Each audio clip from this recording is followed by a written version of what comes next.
Bienvenue dans cette visite guidée de l'exposition Les mythes fondateurs, illustrés par les grands maîtres de l'Antiquité à nos jours. C'est une exposition qui est curatée par Diane de Sellier, éditrice, et qui rassemble dans un même espace 5 des plus grands textes de l'humanité. Alors lesquels sont-ils? Il y a d'abord l'Iliade et l'Odyssée de Homère, le Ramayana de Valmiki, l'Énéide de Virgile, les Métamorphoses de Ovide et l'Apocalypse de Saint Jean. Ces textes, ils ont la particularité d'être très distants dans le temps et dans la géographie.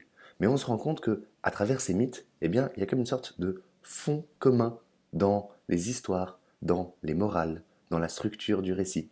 Et on commence tout de suite dans cette magnifique salle bleue là, avec cette petite porte un peu orientalisante qui rappelle peut-être, eh bien justement, les miniatures indiennes. Car le Ramayana, illustré par les miniatures indiennes, met en scène le récit de Rama, qui est un prince qui part en exil avec Sita, son épouse, et qui, suite à un enlèvement, part en guerre pour la récupérer. Cette histoire, elle est magnifiquement racontée à travers ces miniatures qui sont pleines de richesse. Et l'histoire se décompose vraiment en deux parties. D'abord, l'exil de Rama et Sita, qui, à travers toutes sortes de péripéties, eh bien, se découvrent un petit peu mieux eux-mêmes, à travers des rencontres, à travers des étapes qu'ils franchissent. Et puis la deuxième partie du récit, après l'enlèvement de Sita, où c'est vraiment une histoire de guerre et d'affrontement. Et cette structure du récit, entre exil d'une part et bataille de l'autre, on la retrouve dans plusieurs autres mythes et c'est intéressant. D'ailleurs, si on va juste en face du Ramayana, sur l'autre mur, de l'autre côté de la salle, on voit l'Iliade et l'Odyssée. Et malgré presque 5 siècles d'écart, malgré le fait que l'un soit créé en Inde et l'autre en Grèce, eh bien, il y a de nombreuses similitudes. Déjà, l'Iliade, c'est une histoire de bataille, et l'Odyssée, c'est une histoire d'exil, de Ulysse. Alors, dans l'Iliade, on retrouve évidemment la figure des grands héros grecs, comme Ajax, ou Achille, ou Ulysse, ou encore Patracle. Et puis, évidemment, il y a ce moment un petit peu le tournant du récit avec la mort d'Hector, qui va vraiment être le moment pivot de la guerre de Troie. Et on le retrouve très bien ici, illustré par Mimo Palladino, qui est un artiste de la trans-avant-garde italienne, et qui, à travers ses aquarelles très suggestives, très imagées, parvient à rendre compte de l'essence des personnages, du récit.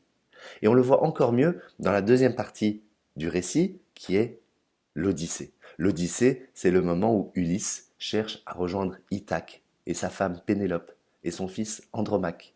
Et pour le rejoindre, à bord de son bateau et avec ses marins, il doit affronter 1000 péripéties. Il doit être face à la déesse Calypso qui change les marins en cochons.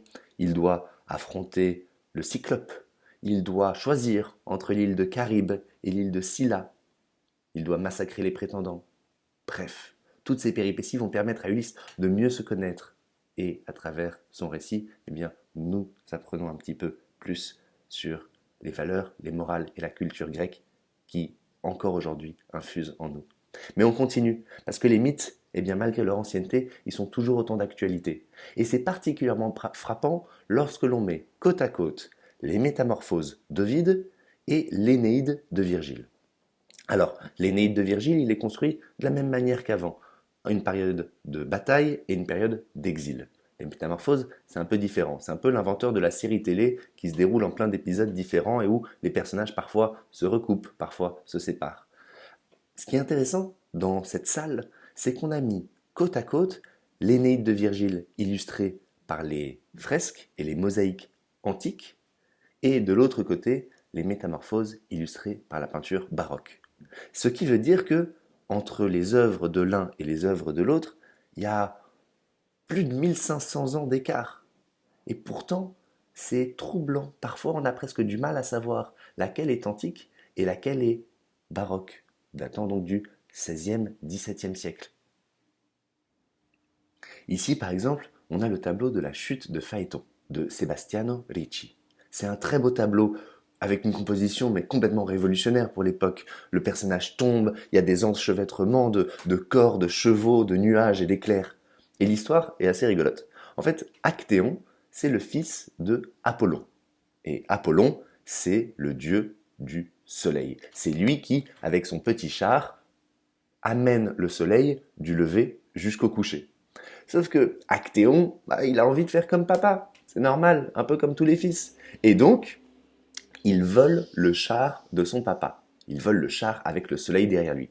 Et il commence à se lancer dans toute une journée, du lever jusqu'au coucher du soleil. Sauf que pour piloter le soleil, il faut avoir un petit peu des muscles. Et donc Actéon, qui manque d'expérience, se laisse emballer par son char. Et au lieu de faire une course normale dans le ciel, eh bien, il commence à ravager la terre. Il s'approche trop près, il détruit des villes, il détruit des champs. Jupiter, son grand-père, donc, voyant cela, est obligé de foudroyer Actéon, de le tuer pour interrompre le massacre qui est en train de se dérouler sous ses yeux. Voilà la chute de Phaéton, l'histoire d'un fils orgueilleux ayant voulu imiter son père et abattu en plein vol.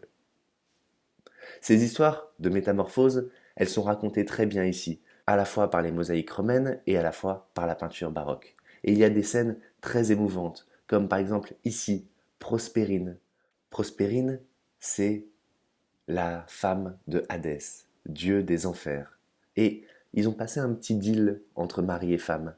6 mois par an, elle descend aux enfers. C'est l'automne et l'hiver. 6 mois par an, elle remonte sur terre. C'est le printemps et l'été. Prospérine, c'est à la fois l'histoire d'un amour dramatique, mais à la fois d'un amour heureux, et c'est l'histoire des moissons.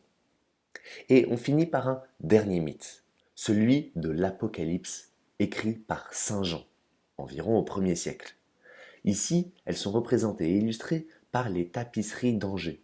C'est un ensemble de tapisseries conservées au château de Angers, complètement exceptionnel. Ce sont plusieurs dizaines de tapisseries médiévales, flamboyantes, gigantesques, qui représentent les différentes étapes de l'Apocalypse. Ici, on a 3 des 4 cavaliers de l'Apocalypse. Vous voyez ce que c'est les 4 cavaliers de l'Apocalypse? C'est ceux qui, par leur présence, par leur venue, vont annoncer la fin du monde. Désolé, on n'en a que 3, le 4e a un peu disparu.